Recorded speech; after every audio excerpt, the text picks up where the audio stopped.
요즘 사람들은 참 건강에 관심이 참 많습니다. 모든 사람들이 건강한 육체를 유지하고 또 왕성한 사회생활을 영위하기 위하여서 이 건강 관리에 굉장히 심혈을 기울이는 이런 모습들을 보게 되어집니다.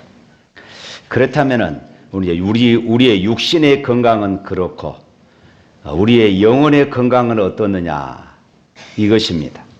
내가 육신의 건강을 챙기고 육신의 건강 관리를 위해서 애를 쓰는 것처럼 내 영혼의 건강을 위해서 우리가 얼마나 관심을 갖고 신경을 쓰느냐 이것입니다.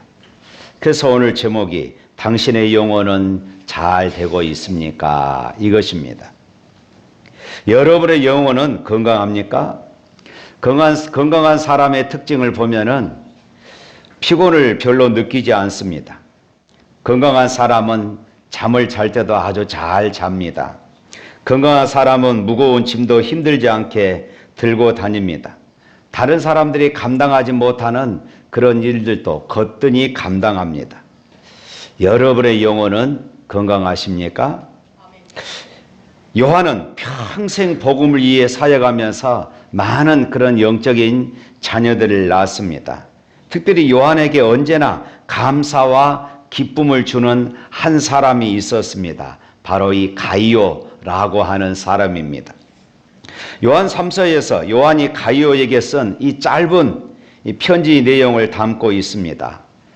요한이 가이오를 생각할 때마다 얼마나 축복하고 싶었던지 그런 편지 서두부터 요한을 위한 그런 축복을 아끼지 않습니다. 특별히 요한 3서 2절에 있는 이 말씀은 우리가 다 좋아하고 또 암송하는 그런 말씀이기도 하지요. 사랑하는 자여, 내 영혼이 잘된 같이 네가 범사에 잘되고 강건하기를 내가 간구하노라. 현대말로 요약하면 그렇습니다. 영혼이 강건해지기를 바란다. 육신도 건강하기를 바란다. 범사에 형통하기를 바란다. 이것은 행복한 인생을 만들기 위한 절대 요인으로 여길 만큼 아주 소중한 것이지요. 요한이 가이오에게 축복하고 싶었던 이 내용은 사실 하나님께서 오늘 저와 여러분들을 향해 축복하고 싶어하는 내용이기도 합니다. 그러니까 이 말씀은 바로 오늘 저와 여러분들을 향하신 하나님의 축복의 말씀인 것을 믿으시기를 축원합니다. 하나님은 우리의 영혼만 건강한 것으로 만족하지 않으십니다. 하나님은 우리의 육신도 건강하기를 원하고 하나님은 성도들이 세상에서 가난하게 살기를 원치 않고 오히려 형통한 그런 삶을 살기를 원하십니다. 또한 이 말씀을 통해서 우리가 명심해야 될 사실 한 가지 있습니다. 우리는 내 영혼이 잘됨같이 이 말씀에 우리가 주목해야 합니다. 하나님은 영혼이 잘되는 사람이 육신도 건강하고 범사에 형통하기를 원하시지 영혼이 병든 사람 또 영혼이 멍든 사람이 만사 형통하여 세상에서 자신만만하게 사는 것을 사실은 원치 않습니다. 그렇다면은 영혼이 무엇일까요? 내 영혼이 잘됨같이 여기서 이 영혼이란 보이지 않는 내면의 자아입니다. 우리의 속사람입니다. 하나님께서 우리 안에 거하실 가득 찰 수 있는 내면의 실체입니다. 하나님을 만나는 가장 적합한 장소이기도 합니다. 찬양과 감사와 기쁨이 충만하여 하나님께 거룩한 제사를 드릴 수 있는 우리 내면 깊숙이 자리 잡는 그런 지성소, 성소에서 마치 지성소와 같은 장소이기도 합니다. 경우에 따라서는 하나님을 사모하고 하나님을 사랑하고 하나님을 갈망하는 내 내면의 자아이기도 합니다. 시편 42편 1절에 보면은 이러한 영혼의 갈망이 나오고 있지요. 우리 다 같이 화면 보고 읽어보겠습니다. 하나님이여 사슴이 시냇물을 찾기에 갈급함같이 내 영혼이 주를 찾기에 갈급하나이다. 하나님을 찾아 갈망하는 내면의 자아, 이것이 바로 영혼인 것입니다. 어떨 때는 엄청난 에너지가 분출되는 힘의 온천이라고도 할 수 있습니다. 때로는 경우에 따라서는 심오한 고통과 고민, 갈증과 갈급함을 느끼면서 몸부림치기도 합니다. 우리 모두는 바로 이 영혼을 가지고 있는 것입니다. 그런데 일반적으로 세상 사람들은 이 영혼에 대한 관심이 별로 없어요. 자기에게 영혼이 있느냐 없느냐에 대해서도 전혀 관심이 없는 것처럼 보이기도 합니다. 그들의 궁극적인 관심은 오직 육신의 건강, 세상에서 누리는 행복과 성공, 이것이 보통 사람들의 생각입니다. 그 대표적인 인물이 바로 누가복음 12장에서 등장하는 어리석은 부자이지요. 그는 젊고 건강했습니다. 그리고 게다가 그는 하는 일마다 다 잘 됐습니다. 재산이 점점 불어납니다. 농사를 지으면은 다른 사람보다 두세 배 더 많은 그런 풍작을 거두기도 합니다. 나중에는 쌓아놓을 창고가 없을 정도로 곡식이 넘쳐났습니다. 가끔 창고 안을 둘러보는 것만으로도, 눈으로 바라보는 것만으로도 기분이 좋고 행복하고 배가 불렀습니다. 그래서 이렇게 말합니다. 영혼아, 여러 해 쓸 물건을 많이 쌓아두었으니 평안히 쉬고 먹고 마시고 즐거워하자 라고 할 정도로 그런 나날이 부유한 그런 삶을 살아가고 있었습니다. 그러나 이 사람은 영혼에 대해서는 관심이 없었습니다. 내 영혼아 이렇게 스스로 말하긴 했지만은 정작 자신의 영혼에 대한 관심이 전혀 없었던 것이에요. 다만 먹고 마시고 즐기면 영혼이 저절로 잘 되는 줄로 그렇게 여겼던 것입니다. 몸을 잘 생각하고 몸이 건강하면은 영혼은 저절로 잘 될 것이라고 착각했던 것입니다. 그런데 하나님께서 이 부자에게 이렇게 말씀을 하십니다. 어리석은 자여, 오늘 밤에 내 영혼을 도로 찾으리니 그러면 네 예비한 것이 네 것이 되겠느냐. 영혼에 대해서 관심을 가져야 할 인간이 영혼을 무시하고 살면은 나중에 어리석은 종말을 맞게 될 것입니다. 우리 주변에 보면은 이런 사람들이 한두 사람이 아닙니다. 그렇다면은 예수 믿는 우리는 어떻습니까? 예수 믿지 않는 사람은 그럴 수 있습니다. 그렇게 살다가 그렇게 지옥 가면 끝납니다. 그곳에서 저주와 심판을 받게 되어질 것입니다. 그런데 오늘 예수 믿는 우리들은 어떻습니까? 본래 우리의 영혼은 하나님과 만나는 내면의 처소이지만은 죄로 인해서 병들고 부패하자 하나님을 만날 수 없는 형편없는 모습이 되고 말았습니다. 그러나 우리가 예수님을 믿게 되자 하나님께서 예수의 피로 우리의 모든 죄를 다 씻어주시고 성령을 주셔서 우리의 망가진 영혼의 기능을 다시 회복시켜 주신 줄로 믿습니다. 그래서 우리의 영혼이 우리의 존재의 가장 중요한 위치를 차지하게 되어진 것입니다. 세상 사람에게는 영혼이 병들었든지 영혼이 휘청거리든지 상관이 없습니다. 다만 육신적으로 잘 되기만 하면 됩니다. 그러나 예수 믿는 사람은 영혼이 병들면은 모든 존재마저 흔들거리고 맙니다. 이것을 느끼지 못하면은 그런 구원받은 하나님의 자녀가 아닐 수도 있는 것입니다. 영혼이 제대로 기능하여 건강한 모습으로 하나님과 올바른 관계를 유지할 때 비로소 우리의 존재가 행복해질 수 있고 우리의 신앙이 정상 궤도를 다닐 수가 있는 것입니다. 그러나 우리의 영혼이 항상 건강한 것만은 아니지요. 우리가 육신을 입고 세상에 살기 때문에 때로는 우리의 육신이 질병이 오고 우리 육신이 때로는 병든 것처럼 우리의 영혼도 역시 마찬가지다 그 말입니다. 그러므로 내 영혼이 건강한가? 내 영혼은 잘 되고 있는가? 항상 점검해야 합니다. 항상 나 자신을 살펴보아야 합니다. 항상 진단해 보면서 우리 자신들을 돌이켜 보아야 하는 것입니다. 그 첫 번째가 하나님을 즐거워하고 있는지 점검해야 합니다. 내가 하나님을 즐거워하고 있는지. 내가 하나님을 즐거워하면은 내 영혼은 건강한 것입니다. 그러나 만일 그렇지 않으면은 내 영혼에 지금 이상이 있는 것이에요. 알다시피 아담과 하와가 에덴 동산에서 행복한 그런 나날들을 보내고 있었습니다. 그들은 하나님과 매일 만났습니다. 그들에게 있어서 하나님은 가장 큰 즐거움이었고 가장 큰 행복이었습니다. 하나님이 다가오는 소리만 들려도 어린아이처럼 달려가 그 품에 안기곤 했습니다. 그러나 마귀의 유혹에 넘어가 죄를 용납하자 영혼이 오염되어 버렸습니다. 그 결과 나타난 첫 번째 현상이 무엇입니까? 하나님이 찾아오니까, 하나님이 오시는 그런 느낌이 드니까 그들은 나무 뒤로 숨어 버렸습니다.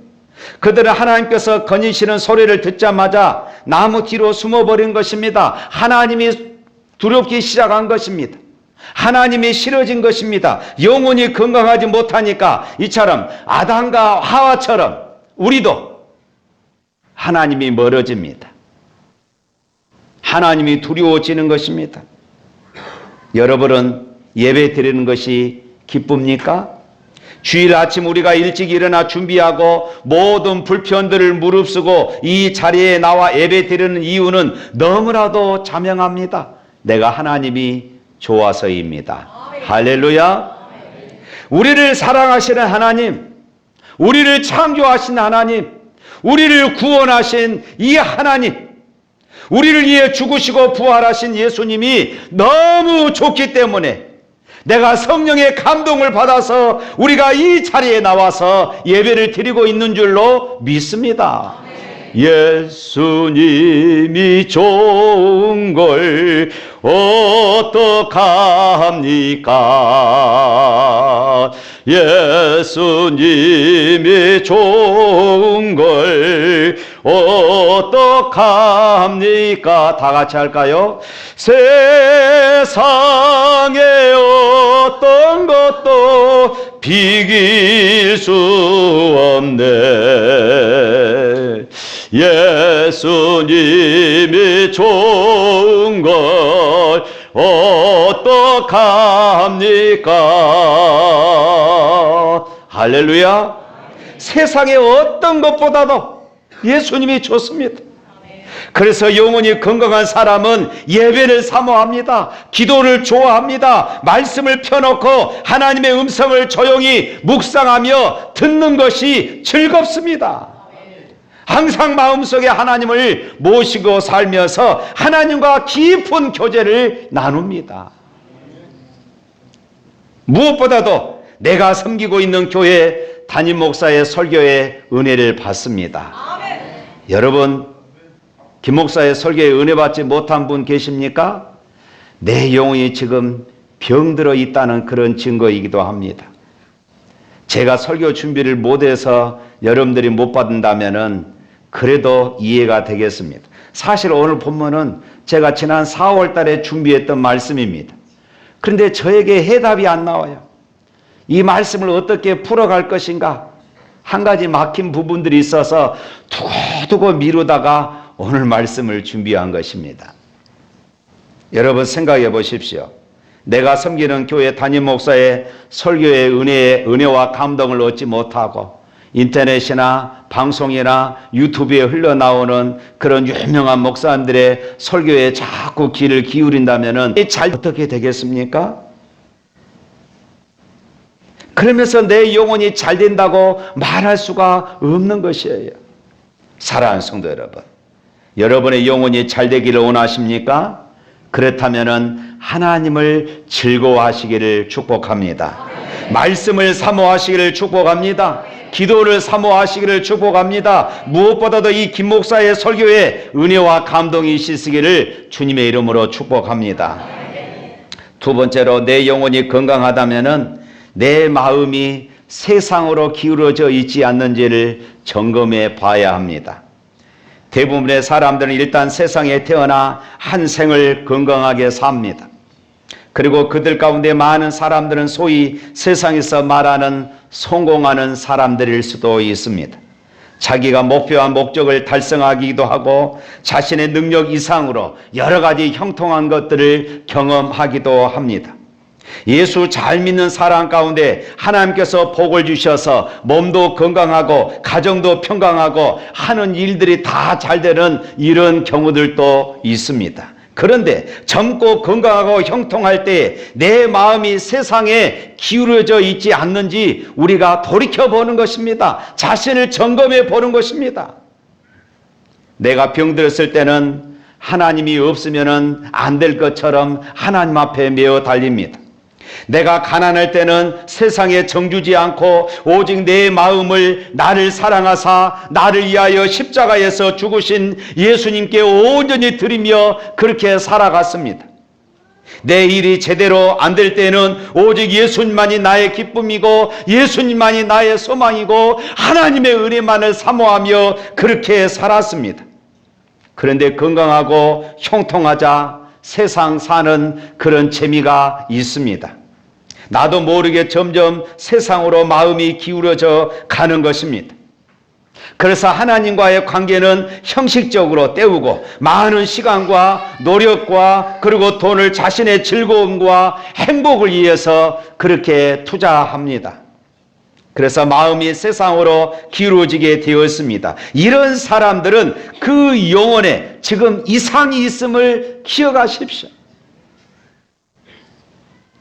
이상하게도 우리의 영혼은 고난보다는 형통에 아주 연약해요.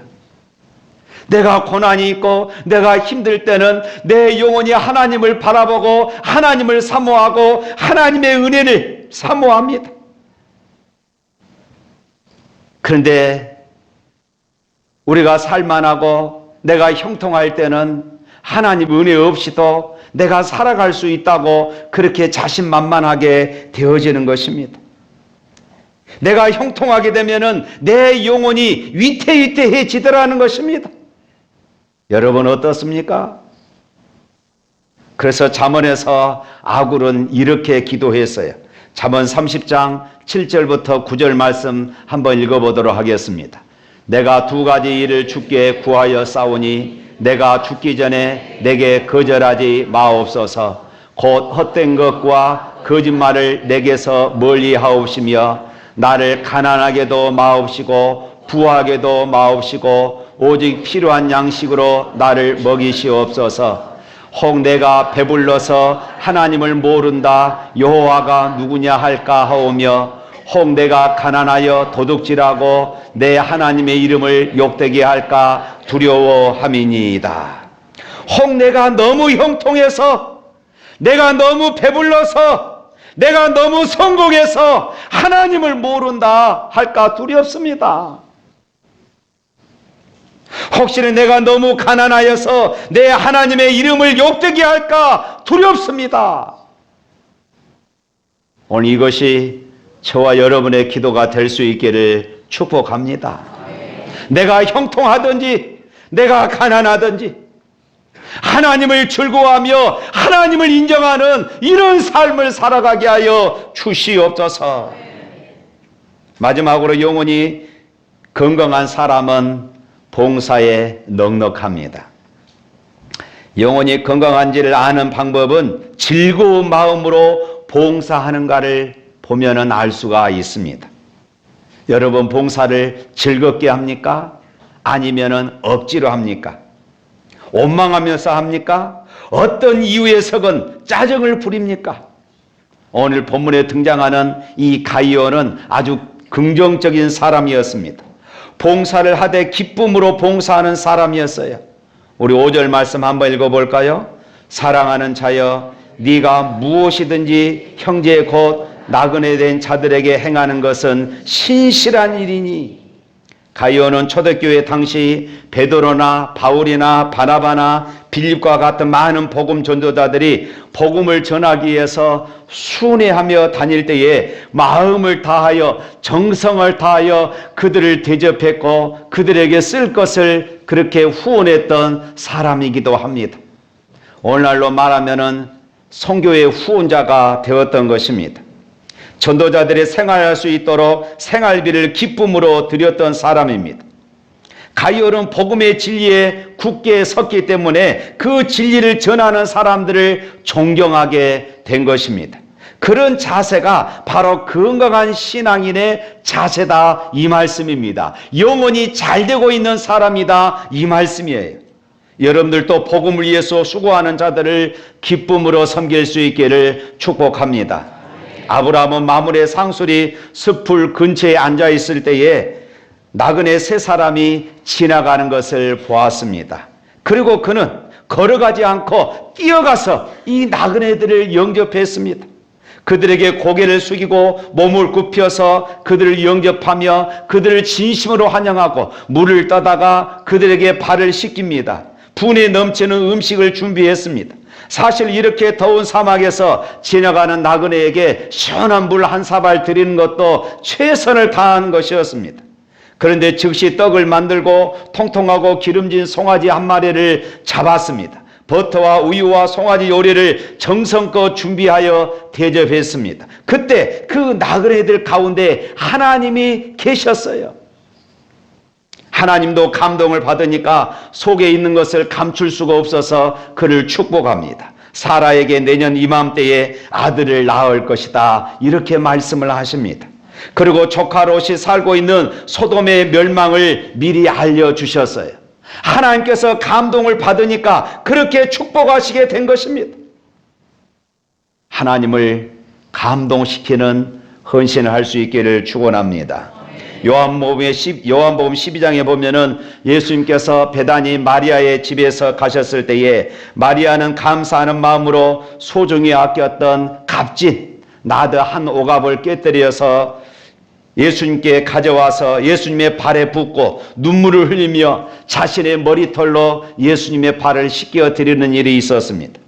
그러나 당시에 돈을 좋아했던 가룟 유다는 그 값을 벌써 마음으로 계산했어요. 야, 이것을 팔면은 돈이 얼만데. 그리고 이렇게 말했습니다. 그 정도의 돈이라면은 가난한 사람들을 많이 도울 수 있을 텐데 어찌 이렇게 허비하느냐. 그러나 그 말은 가난한 사람들을 생각해서 한 말이 아니었습니다. 결국 그 여인은 칭찬을 받았습니다. 마리아는 나의 장례를 미리 준비한 것이다 말씀하시면서 여인을 향해서 축복했어요. 그리고 복음이 증거되는 어디서든지 이 여인의 이 행한 일을 함께 전하라, 함께 간증하라, 이렇게 축복하신 것입니다. 사랑하는 성도 여러분, 내가 사랑하고 내가 존경하는 사람과 식사를 하게 되면은 아무 것이나 먹습니까? 그럴 수도 있지만은 그렇지 않습니다. 근사한 곳에 가서 근사한 것을 먹을 것입니다. 우리가 하나님께 낭비할 때가 있습니다. 이런 것을 우리는 거룩한 낭비다, 이렇게 말합니다. 사랑하는 사람을 위해서 좀 낭비하면은 안 됩니까? 시간을 하나님을 향해서 낭비하면 안 됩니까? 물질도 하나님을 향해서 우리가 좀 낭비하면 안 됩니까? 심지어 자존심까지도 좀 구길 수가 없습니까? 내가 사랑하는데, 내가 하나님을 사랑하는데, 하나님께서 나에게 엄청난 사랑을 주셨는데 내가 그렇게 하지 못한다면은 내가 진정으로 하나님을 사랑하는 것이 아닐 것입니다. 얼마 전에 참 저에게 아쉬운 이런 기회를 놓친 적이 있었습니다. 필리핀 선교사님이 저에게 문자 한 통이 왔습니다. 당신이 아끼는 제자 한 사람이 신학교 2학년을 다니다가 형편이 어려워져서 신학교를 다니지 못할 이런 지경이 되었다고 문자가 왔어요. 한 학기 등록금이 150만 원, 이제 4학기만 되면 되는데 300만 원, 600만 원이면 되는데, 그리고 저에게 협조 요청이 왔습니다. 저는 한 주간 그것을 놓고 기도했어요. 그리고 결심이 서서 교회 앞에 강고를 하려는데 문자가 또 왔어요. 다른 교회에서 했습니다. 제가 그때 얼마나 아쉬웠는지. 하나님께서 우리 교회에게 주신 기회인데 우리 교회에서 강구하면은 분명히 이 일에 헌신할 수 있는 사람이 있을 것인데 이런 아쉬움이 있었습니다. 사랑하는 성도 여러분, 오늘 본문을 보십시오. 가이오는 대접받는 순의 가룟의 이 대접을 받은 순회 전도자들은 사도 요한이 목회하고 있는 교회에 와서 이 가룟가 했던 이 정성을 자랑을 했습니다. 우리 3절 말씀 한번 읽어볼까요? 형제들이 와서 네게 있는 진리를 증언하되 네가 진리 안에서 행한다니 내가 심히 기뻐하노라. 4절 내가 내 자녀들이 진리 안에서 행한다함을 듣는 것보다 더 기쁜 일이 없도다. 가룟가 행했던 이 일, 이것이 단순히 사도 요한의 기쁨이었겠습니까? 이것은 주님의 기쁨이었다는 것입니다.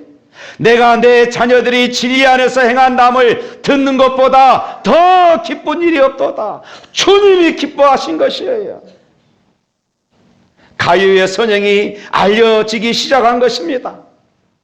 가룟은 자기가 의도하고 이런 일들을 행하지 않았어요. 그런데 사람들의 입을 통하여서, 전도자들의 입을 통하여서, 성도들의 입을 통하여서 이 사람의 헌신이, 이 사람의 섬김이 증거된 것입니다. 그리고 하나님 앞에서 하나님이 다 기억하십니다. 할렐루야. 사랑하는 성도 여러분, 여러분의 영혼은 어떻습니까? 여러분의 영혼은 잘 되고 있습니까? 여러분의 영혼은 건강합니까? 하나님을 정말로 즐거워하십니까? 아무리 세상적인 일들이 잘 되고 형통해도 세상으로 마음이 기울지 않고 오직 하나님만을 향해 있습니까? 여러분들의 봉사와 여러분들의 섬김이, 여러분들의 헌신이 즐겁습니까? 그렇다면 우리의 영혼은 건강한 것입니다. 사랑하는 성도 여러분, 영혼이 잘되고 건강한 삶으로 범사도 잘되고 강건하기를 주님의 이름으로 축복합니다. 찬양하겠습니다.